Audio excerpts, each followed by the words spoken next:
This is Lisa from MobileTechReview, and finally a redesign of the 17-inch Razer Blade. This is the 2019 edition of the Razer Blade Pro 17. So it's got a new redesign. Been 2 years since I did that, and now it pretty much looks like the 15-inch Blade Advance, only larger. So why get one of these? Well, obviously the biggest reason would be because you want a bigger screen, a 17.3-inch versus the 15.6-inch display. There's also more ports on board here. We even have a 2.5 gigabit Ethernet port on board, an SD card slot that's UHS 3, and more. And of course, Intel 9th generation CPUs, and your choice of NVIDIA RTX 2060, 2070 Max-Q, or 2080 Max-Q. We're going to look at it now. So as usual for Razer, this is a premium, if not boutique, 17-inch this time gaming laptop. All aluminum clad unibody metal design, black finish, beautiful to look at and expensive too. It starts at $2,500 for the base model, which is the one that we have with an Intel 9th generation Core i7-9750H CPU. That's 2.6 gigahertz with turbo boost to 4.5 gigahertz, and NVIDIA RTX 2060 graphics. You also get 16 gigs of DDR4 2666 megahertz RAM and a 512 gig fast NVMe M.2 SSD. So not a bad configuration there. If you want to go all the way to the top and the same configuration, but you're moving up to that RTX 2080 Max-Q, well, that's going to hit you for $3199. So yes, it's more than I can afford. Hopefully you can afford it. But at any rate, full HD display no matter what, which is kind of a shame. I'm surprised that, even though it would be expensive, that they didn't have a 4K option. Now with 17-inch panels, there aren't as many for manufacturers to choose from. 15.6-inch and 13.3-inch, there's a lot, because that's where most people spend their money for those size laptops. But still, there are 4K displays, particularly on mobile workstations, but anyway, that will be coming for the Razer Blade Studio model in the fall. Anyway, it's 144 Hertz refresh display, so it's fast refresh. It's IPS. It's the usual matte non-touch display, and it's quite good. It has almost full sRGB coverage, the usual stuff we see for a gaming laptop. Razer calibrates it from the factory, which we always appreciate. It was a little towards the cool and the blue, but I think that's probably because that's what popular taste dictates. You can calibrate it pretty close to perfection. It's a good enough display, definitely. So you might be wondering, why no Core i9 option? Because realistically speaking, the new Core i9 8-core CPU runs awfully hot, and for those thin and light laptops that we've seen that run it, it typically thermal throttles a lot. So you're paying a lot more but not getting a whole lot more in performance. So I'm okay with Razer just sticking with the Core i7 for this one. For those who are hoping for something wildly different from the Blade 15 Advanced, like the 17 Pro used to be, a very unique design in its time, well, you're not getting that much here. But really, given how beautiful the Blade 15 Advanced model is, and it hits the sweet spot for a lot of people, I think just a larger version of that for those people who really did just want the bigger display, a couple more ports, a little more room for expansion and cooling, well, you'll be happy there.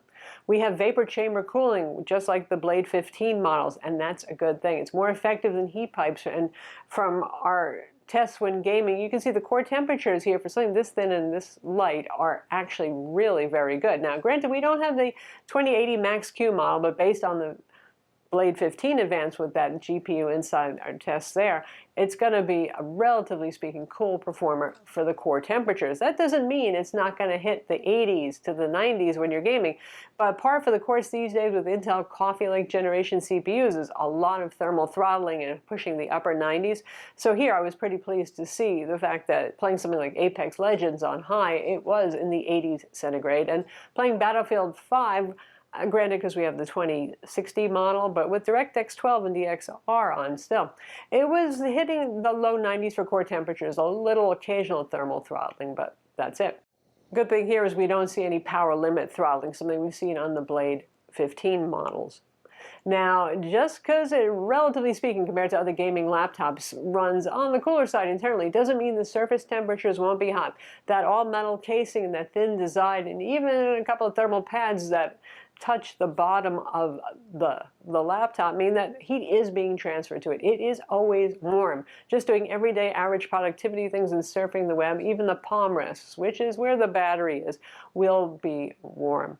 If you're pushing it hard, moderately hard to hard gaming or Adobe Premiere or whatever it is that you're doing, the rear sections, both top and bottom, that means beyond the keyboard area and that same symmetrical area down below on the underside, are going to be hot to the touch. I don't know if they're going to burn you, but they're above human body temperature by about 15 to 20 degrees Fahrenheit. So toasty there, yeah.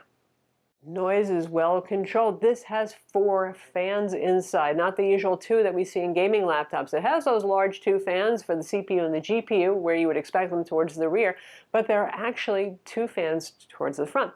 Now the battery is split into 2 pieces, which is unusual, and right in the center there we have 2 little fans. So the idea is it's intaking more from the front and shoving more of that air to the rear to increase airflow. Well done there, Razer. We have 2 M.2 SSD slots. By default, you're going to get a fast NVMe SSD. We have a fast Samsung PM981 in ours. The second slot supports both SATA 3 and NVMe SSD. So if you want to save a little money and go a little budget for your second SSD that you add later, you can do that. Another good thing about Razer is it's easy to open it up and get to the internals. This is not like an MSI GS65 or 75 Stealth Thin, where you actually have to take it apart and flip the motherboard to get the things like the RAM slots. Oh boy, yeah. This is very easy. Undo the Torx T5 screws on the bottom, and there you have access to the 2 M.2 SSD slots. Your 2 RAM slots, a maximum would be 64 gigs of RAM. You have access to your Wi-Fi card. You get the idea. The world's your oyster. If you really wanted to repaste this, you could, but typically Razer is using pretty good heat paste at the factory, so I don't feel a great need to do that. But if you like to tinker, you can. Speaking of cooling, again, the hinge has been redesigned so it allows for more airflow. It does have that long row of vents there at the back edge that faces sort of towards the display panel, and it's dropped away a little bit further now, so there's more room for heat flow. Ports on here are good. We would expect good for a 17-inch laptop, even one that's thin. So again, you have Ethernet, you have 3 USB-A 3.2 ports. You have HDMI 2.0B and, of course, headphone jack, and Thunderbolt 3, full Thunderbolt 3 compatible with the Razer Core, and anything else that you want to plug into it also handles USB-C. There is no DisplayPort, which is kind of a bummer. I mean, I like DisplayPort, but you can get a USB-C to DisplayPort adapter if that floats your boat. For external displays, both the HDMI port and the USB-C/Thunderbolt 3 port will use the NVIDIA dedicated GPU. And I think that's what most gamers want and what most pro apps people want. You want graphics acceleration if you are using an external monitor.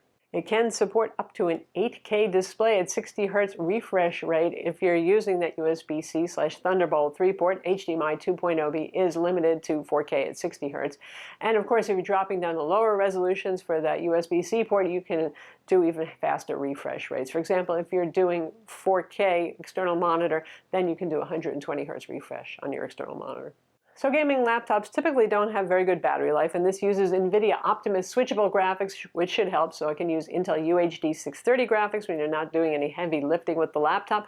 But still, that 70.5 watt-hour battery, well, that's lower capacity than the Razer Blade 15 Advanced.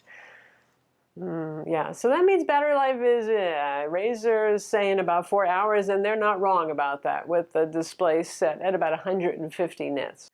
Comes with a 230-watt charger, which is ample enough for our RTX 2060 model. You got enough room for GPU overclocking. So the keyboard is typical Razer, and I'm not a fan. I love Razer Blade laptops. I own a Razer Blade 15 Advanced, the older GTX 1070 model, but the key travel on this and the feedback, there just ain't much there. It's not a typist dream.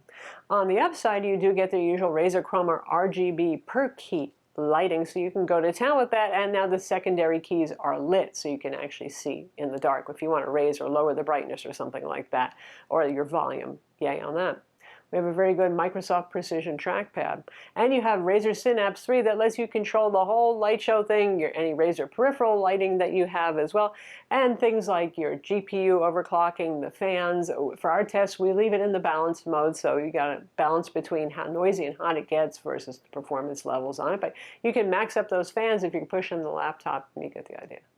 Taking off the bottom cover, like I said, is easy. Just undo all the visible Torx T5 screws, and then you lift it off. I like that they're still doing the tall rubber support over here, stops it from slipping on the desk, also raises it up so the ventilation is not strangled. There's our cover. There's the inside of our cover. And here you go. So all of this is the vapor chamber heatsink. Nice flashy copper stuff here.